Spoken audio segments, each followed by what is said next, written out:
Okay, let's see what is in the third party connection. Third party connection का जो है future क्या है, और कुछ कुछ चीजों में ना इंसान को होश में आकर के देखना चाहिए कि क्या सिचुएशन है। सिचुएशन ये है कि आपके जो भी ये पार्टनर हैं, ये अटैचमेंट और लस्ट में गिरे हुए हैं, मतलब या फिर आप इस बात को नहीं समझ पा रहे हैं कि आपके लिए उचित और अनुचित क्या होगा। दैट्स द रियल गाइडेंस, कि आपके लिए उचित क्या है और अनुचित क्या है। आप इस बात को ठीक से समझ नहीं पा रहे हैं। यू आर डूइंग समथिंग जो आपको नहीं करना चाहिए, और वो क्या है? कोई इंसान जानबूझ करके आपका ध्यान अपने पार्टनर से हटाकर, उस इंसान से हटाकर अपने आप के ऊपर लगाना चाहता है, और ये कोशिश करना चाहता है कि आप उस इंसान से हट जाओ और आप मतलब उसके इमोशंस को अब्यूज करो या गलत कुछ बोलो इस इंसान के कारण, और आप जो है आप दोनों का रिलेशनशिप टूट जाए। बट आई एम सेइंग कि अगर आप सच में इस इंसान को चाहते हैं तो you just have to clear certain things. कुछ चीजों को बिल्कुल क्लियर आपको कर लेना चाहिए। क्या आपको इस कनेक्शन में रहना है, नहीं रहना है, और इस पार्टनर को क्या चाहिए आपसे, क्या नहीं चाहिए। Just have to clear everything in the situation. रहना हो तो पूरा आप इस कनेक्शन में रहो, नहीं रहना हो तो बता के जाओ कि आपको क्यों नहीं रहना है। और अगर ये इंसान इसका पर्पस है या ये कोई थर्ड इंसान इसका कारण है, तो हम आपसे पूछ रहे हैं कि why you are so angry about it. मतलब आपको इस पे क्रोध क्यों आ रहा है, या इतना आपको गुस्सा क्यों आ रहा है। दुनिया में हर तरह की लड़कियां होती हैं, हर टाइप के लोग होते हैं। कुछ होते हैं जो सब कुछ अच्छा करके जीवन में कुछ पाना चाहते हैं, कुछ होते हैं जो कुछ भी करके कुछ भी पाना चाहते हैं। तो जो लोग कुछ भी करके कुछ भी पाना चाहते हैं, उनका कोई लाज शर्म हया नहीं होता इस दुनिया में। ये बात आपको समझना चाहिए कि ऐसे लोगों का कोई हया, कोई लाज नहीं होता। और इनको वही बोल करके आपको समझ जाना ही होगा कि कुछ लोग जो है गलत रास्तों का यूज करते हैं अपने जीवन में सब कुछ पाने के लिए, और वो करेंगे ही क्योंकि उनको वही करना है। तो आप लाज हया शर्म जो भी है, इन सब चीजों में आप मत पड़ो। अगर कोई इस तरह का है तो वो रहेगा, आपके सुधारने से वो नहीं सुधरेगा। और अगर कोई इंसान उसमें पड़ा हुआ है तो बेटर यही होगा कि उस इंसान को अब यही बोला जा सकता है कि अगर आपका अटैचमेंट इस औरत से इतना ज्यादा है, ऑब्वियस सी बात है कि फिर आप व्हाट कैन आई से, कि फिर आपको क्या कोई सुधार सकता है, कोई आपको क्या बता सकता है। यू आर द पर्सन जिसको मतलब कभी कभी ना हम अच्छी चीजों को चाहते हैं अपने जीवन में, पर उसके लिए सेक्रीफाइस देने को तैयार नहीं है, उसके लिए कुछ चीजें करने को तैयार नहीं है। तो वहां पर हर चीज में एक कंडीशन लगा रहता है। अगर आप उस कंडीशन को, और अगर आपने कुछ चीजों को कॉम्प्रोमाइज कर लिया तो ये जीवन भर कंटिन्यू रहेंगी, ये भी बात सच है। तो आपको बहुत ब्लंटली बोलना होगा कि मेरे लाइफ में अगर आपको आना होगा तो आपको इन सब चीजों से दूर हटकर आना होगा, और अगर आप इन सब चीजों से दूर हटकर नहीं आ सकते तो फिर आपको नहीं आना होगा। फिर आप यही मान लो कि एक ख्वाब था, और ख्वाब कभी पूरा नहीं होता। तो आपको यही करना होगा।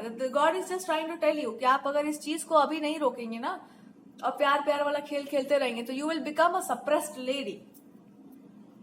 बिकॉज यहाँ पर कोई बड़का ये वो थ्योरी नहीं चल रहा है। अगर आपने इसको सर झुका लिया इस चीज का, इसका मतलब है कि आपके ऊपर भी लस्ट प्राइड बहुत ज्यादा हावी है।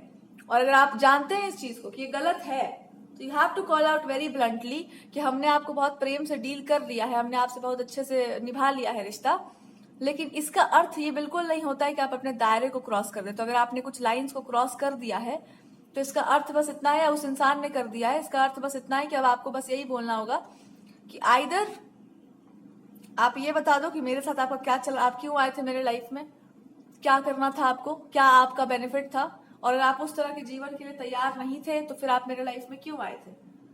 क्योंकि अब यहाँ से it's like a final round of a story. अब ये इस इंसान को डिसाइड करना है कि उसको करना क्या है। उसको एक ऐसा जीवन जीना है जहां पर एक औरत है जिससे वो कमिटेड है, और उसके अलावा भी एक और औरत है जिससे उनका कोई संबंध है, एक्स्ट्रा मैरिटल अफेयर है, उनको वो टैग लेना है। तो आपसे पूछा जा रहा है कि आपको क्या करना है। क्या आपको वो रानी बनना है जो है अपने राजा के साथ, बट उसको पता है कि उनके अंतःपुर में और भी रानियां हैं या और भी दासियां हैं जिनको वो रखते हैं, आपको वो बनना है? या फिर आपको ऐसा इंसान बनना है जिसको कुछ चीजों से बिल्कुल भी नफरत है, और नफरत नफरत होता है कि मेरे को नहीं पसंद है तो नहीं पसंद है, आप वो नहीं करेंगे, और आप करेंगे तो फिर आप मेरे लाइफ में नहीं आएंगे।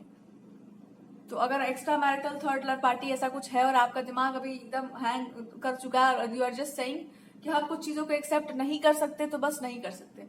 तो अपने लस्ट पर कंट्रोल रखिए, अपने आप की काम वासना पर भी कंट्रोल रखिए, और किसी पुरुष पर आपकी एक्सट्रीम आसक्ति हो तो उस आसक्ति पर भी कंट्रोल रखिए, और अपने साधना में स्थित होकर के पूछिए अपने आप से कि क्या हम ऐसा इंसान एक्सेप्ट कर सकते हैं कि नहीं कर सकते।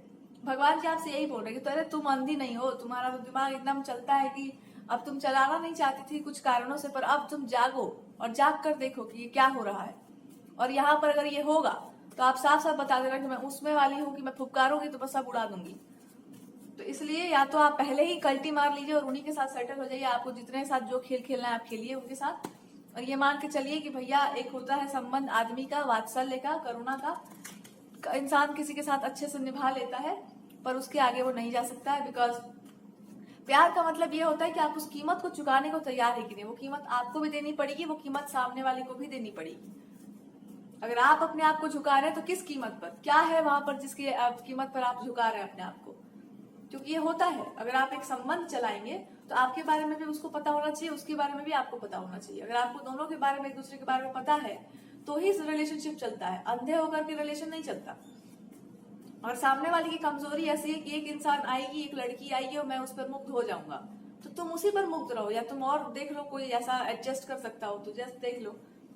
और अगर आप इस बात को समझ सकते हैं कि ठीक है वो इंसान है और वो रहेगी ही, और वो हमेशा रहेगी, और like she will be there, और कभी भी वो आ जाएगी तो मैं अपना कंट्रोल खो दूंगा, अगर ऐसा कुछ है, मेरा कनेक्शन उससे रहेगा ही रहेगा, तो वैसे पुरुष पे आपको क्या करना चाहिए आपको पता होगा, आपका अपना डिसीजन है। पर यहाँ पर कहा भी जा रहा है कि डिसीजन तुम ले लो, खुद लो, डिसाइड तुम खुद करो, तुम्हारे पास पूरी पावर है, आपने अपना कर्मा क्लियर कर लिया इस सिचुएशन में। अगर आप अभी जाग गए हैं तो आपको भगवान कह रहे हैं कि जागे हुए लोगों से ही बात की जाती है, सोए हुए लोगों से नहीं बात की जाती है। What is the guidance here? किसी के कर्मों का भार आपको लेकर नहीं चलना चाहिए। रिलेशनशिप वही सार्थक है या वही बढ़िया है जहां पर आपको इतना मत खुद को सप्रेस कर लो आप कि मतलब आप अपने आप को ही ना समझ पाओ या अपने आप को ही ना देख पाए। कुछ चीजों के बारे में भी आपको नहीं पता है, वो भी आपको बताया जाएगा, पर फिलहाल यही कहा जा रहा है कि सिचुएशन को जैसा ये है वैसा देखना, ना बहुत ज्यादा बढ़ाकर देखना, ना बहुत ज्यादा झुका कर देखना। यहाँ पर ये भी कहा जा रहा है, यहाँ पे ये भी बोला जा रहा है कि अगर कोई इंसान आपके जीवन में है और ये कोई थर्ड पार्टी वाला सिचुएशन बनता है और वो इंसान उससे अटैच्ड है, या आप खुद किसी पर्सन से बहुत ज्यादा अटैच्ड है, मतलब आपका अटैचमेंट है उस इंसान से, तो अब आप उस इंसान को थोड़ा ठीक से देखो कि उसके अंदर क्या अच्छाई है और क्या बुराई है। दोनों को देखने के बाद अगर आप उसको स्वीकारना चाहे तो ही उसको स्वीकारना, वरना अपने मोह से मुक्त हो जाना। अपने मोह से जब आप मुक्त होंगे तो ही आप सही फैसला कर पाएंगे। तो पहले ये समझ जाओ कि ये व्यक्ति क्या है और ये सिचुएशन क्या है। अगर कोई और पर्सन इनकी लाइफ में है और वो उस पर्सन की सारी बातें मानने को विवश है और उनको लगता है कि वो इंसान सही बोलेगा, पता नहीं क्यों, बट लगता है कि वो इंसान सब सही भी बोले चाहे गलत भी बोले, मेरे को लगता है कि वो इंसान सही बोलेगा, और आप उनको कुछ भी बताएं तो आपके प्रति है कि मैं इनका बात मान लूंगा, सुन लूंगा ऊपर ऊपर से, बट डीप डाउन तो मैं वही करूंगा जो वो बोल रही है, क्योंकि उसका और मेरा कोई वाइब मैच करता है। तो फिर आपको ये समझना चाहिए कि आपको बहुत ज्यादा इस परिस्थिति में बहुत स्ट्रिक्ट होकर के ये फैसला करना होगा कि अगर ये इंसान गलत है और अगर इसका इस तरह का स्वभाव है तो हमको क्या करना होगा अपने जीवन को सही रखना है। तो फिर इस इंसान से आपका दूर दूर तक कोई नाता रिश्ता संबंध नहीं होना चाहिए, कभी भी नाम एक दूसरे के साथ नहीं जुड़ना चाहिए, कभी भी ऐसा नहीं होना चाहिए कि आपका इस इंसान से कोई मोह का रिश्ता बना तो फिर अलग होना होगा। तो आपको ये मान के चलना होगा कि भाई हमने जान लिया था समय से पहले जो भी था, और मेरा ये कॉन्शियस चॉइस था कि मैं वो काम ना करूं, क्योंकि ऐसा है। और आदमी का जो कोर नेचर होता है, जो डिफॉल्ट सेटिंग जो इंसान की होती है वो नहीं बदलती है।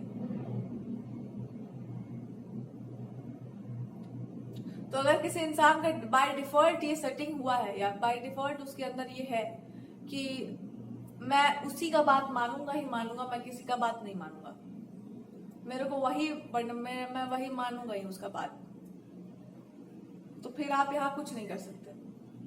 फिर आप यहाँ यही कर सकते हैं कि जब आप उसी का बात मानेंगे और आप जब भी वो इंसान आपके जीवन में आएगा या आएगी आप उसके प्यार में पागल हो जाएंगे, तो अब यहाँ पर क्या आपसे कहा जा सकता है।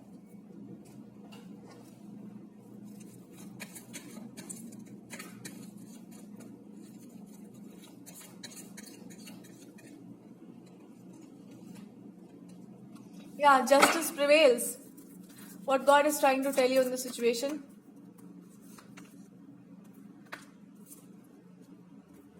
भगवान कह रहे हैं कि अरे रुक जाओ, like stop this nonsense. जो भी नॉनसेंस चल रहा है आपके लाइफ में उसको रोको और तुम भी रुक जाओ और इस बात को समझो कि तुम कौन हो और आप जो भी है, जो भी आपकी पावरफुल एनर्जी है.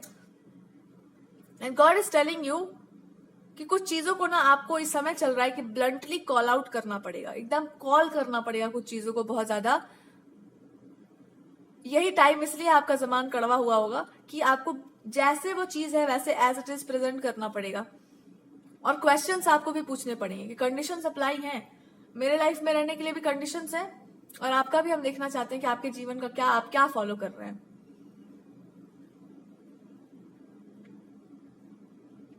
कि अगर आप किसी इंसान को बात माने, अभी डिसीजन लेने से आपको रोका जा रहा है बट आपसे बोला ये जरूर जा रहा है कि हर सिचुएशन को एज इट इज एनालाइज करो, एज इट इज देखो. उस इंसान को मत देखो, परिस्थितियों को देखो, अपने आप को देखो और खुद की वैल्यू को देखो. और जब अपनी वैल्यू आपको पता होती है ना तो आप बहुत क्लियर बोलते हैं, बहुत ब्लंट बोलते हैं कि ऐसा है कि मैं तो मच्छर मक्खी ना एंटरटेन करूं अपने जीवन में फालतू का, ये तो फिर भी लड़की है.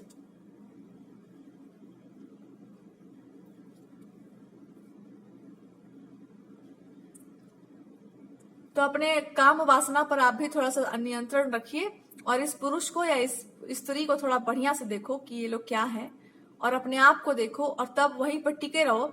ऐसे मत टिको कि मेरे को कुछ चाहिए किसी से, बस ऐसे स्थिर हो जाओ कि मेरा वैल्यू क्या है.